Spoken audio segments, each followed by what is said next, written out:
आपके बटुए यानी कि जेब से जुड़े 5 काम जनवरी में बढ़ा सकते हैं आपकी दिक्कत। इसी की वजह से इसे 31 दिसंबर से पहले पूरा कर लें। जी हाँ, 5 ऐसे काम हैं जो कि आपको 31 दिसंबर 2021 से पहले पूरा कर लेना चाहिए, वरना 31 दिसंबर के बाद आपको काफी सारी परेशानियों का सामना करना पड़ सकता है। पहला काम जो करना है वो है इनकम टैक्स भरने को लेकर। जो लोग ITR फाइल करते हैं यानी कि इनकम टैक्स भरते हैं, उन लोगों के पास 31 दिसंबर तक का समय है। दरअसल केंद्र सरकार ने इस डेडलाइन को कोरोना वायरस और पोर्टल पर आ रही परेशानी के चलते हटा दिया था, लेकिन अब इनकम टैक्स भरने वालों को टाइम से ही टैक्स भरना होगा और इसकी डेडलाइन है 31 दिसंबर। टाइम पे ना भरने पर बाद में पेनल्टी भी लगाई जाती है। इसके अलावा दूसरा काम है जीवन प्रमाण पत्र का। अगर आप भी पेंशन का फायदा उठाते हैं तो आप अपना लाइफ सर्टिफिकेट यानी कि जीवन प्रमाण पत्र 31 दिसंबर से पहले जमा करा सकते हैं। अगर ऐसा नहीं किया गया तो पेंशन आना भी बंद हो सकती है। वैसे तो प्रमाण पत्र जमा करने की आखिरी तारीख 30 नवंबर 2021 थी, लेकिन इसे 1 महीने बढ़ाकर 31 दिसंबर कर दिया गया है। तीसरा काम है डीमेट ट्रेडिंग अकाउंट को लेकर। जानकारी के मुताबिक सेबी ने डीमेट और ट्रेडिंग अकाउंट की KYC के लिए 30 सितंबर 2021 आखिरी डेट दी थी, लेकिन इसकी भी डेट को 31 दिसंबर तक के लिए बढ़ा दिया गया। आसान सी भाषा में कहें तो जो भी लोग शेयर बाजार में खरीदी बेची करते हैं, उसके लिए एक डीमेट अकाउंट और ट्रेडिंग अकाउंट की जरूरत होती है। तो जिन लोगों ने इन अकाउंट में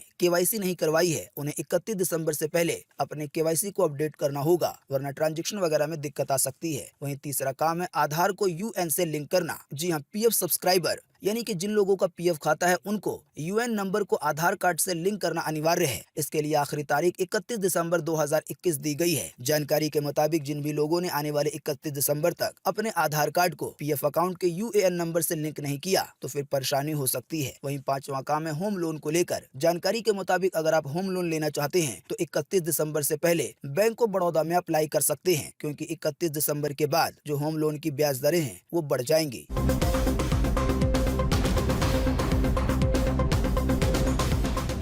1 जनवरी से ऑनलाइन खाना मंगाना हो जाएगा महंगा। आइए बताएं कैसे पड़ सकता है आपकी जेब पे असर। जी हाँ, अगर आप भी ऑनलाइन खाना मंगाकर खाने के शौकीन हैं तो ये खबर आपके लिए जरूरी है। अगले साल यानी कि 1 जनवरी 2022 से फूड डिलीवरी कंपनियां अपने ग्राहकों को झटका दे सकती हैं। जानकारी के मुताबिक 1 जनवरी से खाना ऑर्डर करने पे GST लगना शुरू हो जाएगा। जानकारी के मुताबिक लंबे समय से फूड डिलीवरी सर्विसेज को GST के दायरे में लाने की मांग चल रही थी और बीते 17 सितंबर को इसकी मंजूरी भी मिल गई थी कि आने वाले 1 जनवरी 2022 से ऑनलाइन खाना ऑर्डर करने पे 5% का GST देना होगा। वैसे आपको बता दें ये 5% का GST रेस्टोरेंट वाले पहले ही लेते हैं। हालांकि सरकार का ये कहना है कि कई सारे लोगों ने GST का रजिस्ट्रेशन नहीं ले रखा है, यानी कि रेस्टोरेंट वालों ने। इसी की वजह से सभी खाने का GST सरकार तक नहीं पहुंच पाता है। यही वो कारण रहा जिसकी वजह से अब जब भी कभी खाना ऑनलाइन ऑर्डर किया जाएगा तो GST की वसूली रेस्टोरेंट वाले नहीं बल्कि जो फूड डिलीवर करने वाली कंपनी है वही वसूलेगी। अमर उजाला.com की तरफ से एक आसान सी भाषा में ये कहा गया है कि ये GST तो पहले ही लगता था, इसी की वजह से इसका ग्राहक पे असर नहीं पड़ेगा। लेकिन आर्टिकल में ये भी जानकारी दी गई है जिसमें ये कहा जा रहा है कि ऐसी संभावना है कि फूड डिलीवरी करने वाले ऐप 5% टैक्स को किसी न और किसी रूप से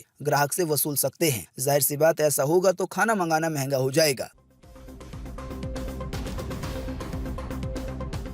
आने वाले सेलिब्रेशन पे भारी पड़ेगा ओमिक्रॉन। पाबंदियों के साथ होगा नए साल का स्वागत। भारत सरकार की चेतावनी के बाद कई राज्य की सरकारों ने न्यू ईयर की पार्टियों पे लगा दी है रोक। जी हां, भारत सरकार की तरफ से बीते गुरुवार को राज्य सरकारों को दोबारा कोरोना वायरस महामारी की तीसरी लहर के मुहाने पर पहुंचने का डर दिखाया गया। इसके बाद शाम तक कई राज्यों ने अपने यहाँ सख्त पाबंदियां घोषित कर दी, यानी कि बीते गुरुवार को। असल में केंद्र सरकार ने अभी से कुछ दिन पहले राज्य की सरकारों को एक लेटर लिखा था जिसमें कहा गया था कि अगर जरूरत पड़े तो नाइट कर्फ्यू भी लगा दे या इसके अलावा भी कोई सख्त प्रतिबंध लगाना पड़ता है इलाके के हिसाब से तो उसको भी लगा दें ताकि कोरोना के नए वेरिएंट को रोका जा सके। हालांकि उस लेटर के बाद राज्य की सरकारों ने कोई ज्यादा तेजी नहीं दिखाई, लेकिन बीते गुरुवार को एक बार फिर से भारत सरकार ने राज्य सरकारों को ये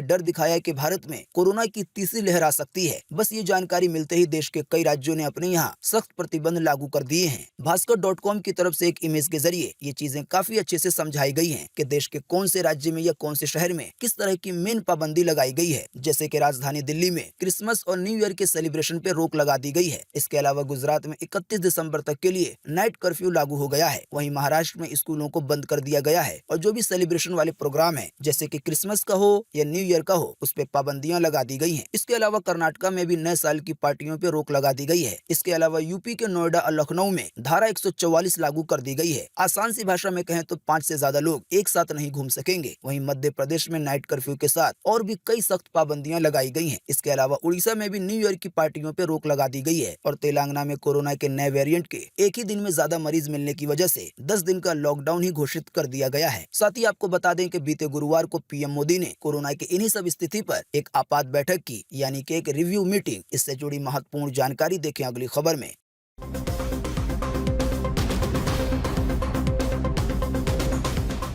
मध्य प्रदेश में 37 दिन के बाद फिर लागू हुआ नाइट कर्फ्यू। घर में ही मनाना होगा नए साल का जश्न। कोरोना की वैक्सीन की दोनों डोज लगवाने वालों को ही थिएटर, कोचिंग, जिम में मिलेगी एंट्री। जी हां, देश के राज्य मध्य प्रदेश में लोग नए साल का जश्न खुलकर नहीं मना सकेंगे। वहां की सरकार ने तत्काल प्रभाव से नाइट कर्फ्यू लागू कर दिया है। नई गाइडलाइन भी जारी कर दी है। भास्कर.com पे नई गाइडलाइन को अगर एक नजर में देखें तो पहली गाइडलाइन के तहत रात 11 बजे से सुबह 5 बजे तक नाइट कर्फ्यू लागू रहेगा। इसके अलावा दूसरी गाइडलाइन के तहत cinema hall, multiplex, theatre, gym, coaching classes, swimming pool, club, stadium में उन्हीं लोगों को जाने की अनुमति मिलेगी जिन लोगों को कोरोना वैक्सीन की दोनों डोज लगी होगी। ये गाइडलाइन लागू होती है उन लोगों पे जिनकी उम्र 18 साल या इससे ज्यादा है। इसके अलावा स्कूलों, कॉलेजों और हॉस्टलों में वही छात्र जा सकेंगे जिनकी उम्र 18 साल से ज्यादा है। साथ ही एक और सख्त गाइडलाइन यह है कि मॉल में, मार्केट में या मेलों में दुकानदार उन्हीं लोगों को सामान देंगे जिनको कोरोना की दोनों डोज लगी होगी, यानी कि वैक्सीन की। इसके अलावा मास्क का और सोशल डिस्टेंसिंग का पालन करना होगा और जो लोग मास्क नहीं लगाएंगे उन पे जुर्माना भी लगाया जाएगा। साथ ही बता दें कि ये गाइडलाइन 23 दिसंबर 2021 की रात 12 बजे से ही लागू हो गई है।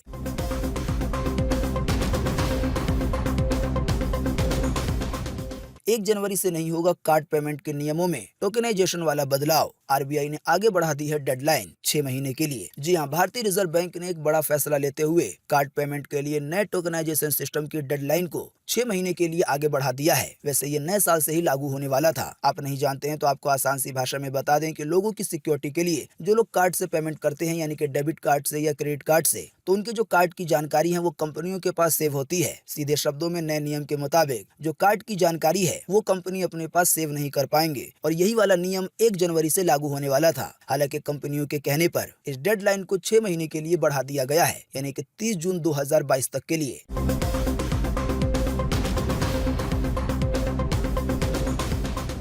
दिल्ली में नए साल का जश्न मनाने की सोच रहे हैं तो जान लीजिए सरकार की गाइडलाइन, यानी कि नए नियम। जी हां, जिस तरह से देश के कई राज्य की सरकारों ने बीते गुरुवार को कोरोना को लेकर नई गाइडलाइन जारी की, तो आपको बता दें इसी कड़ी में राजधानी दिल्ली को लेकर भी कुछ नई गाइडलाइन आई है। पहला नियम तो यही है कि दिल्ली में सभी सार्वजनिक जगह पर क्रिसमस और न्यू ईयर सेलिब्रेशन बैन रहेगा, यानी कि खुले में कोई भी पार्टी वगैरह नहीं कर सकता। इसके अलावा शहर के लोगों को यह हिदायत दी गई है कि कहीं पर भी भीड़ भाड़ जमा ना करें। इसके अलावा दिल्ली के बाजारों में नो मास्क नो एंट्री का नियम लागू हो गया है, यानी कि बाजार में जाने ही नहीं दिया जाएगा जब तक कि किसी ने मास्क ना पहना हो। साथ ही जानकारी के मुताबिक जगह जगह पर प्रशासन की टीमों को इन सभी बातों को चेक करने का भी आदेश दिया गया है। आसान सी भाषा में कहें तो अधिकारी घूम घूम के देखते रहेंगे। इसके अलावा किसी भी तरह के सांस्कृतिक कार्यक्रमों में लोगों को इकट्ठा होने पे मना किया गया है, यानी कि इस तरह का भीड़ भाड़ वाला कोई कार्यक्रम नहीं किया जा सकेगा। हाँ, लेकिन पार्टी मनाने के लिए रेस्टोरेंट में जा सकते हैं। अगर रेस्टोरेंट में बैठने की 100 सीटें हैं तो केवल 50 लोग ही बैठेंगे।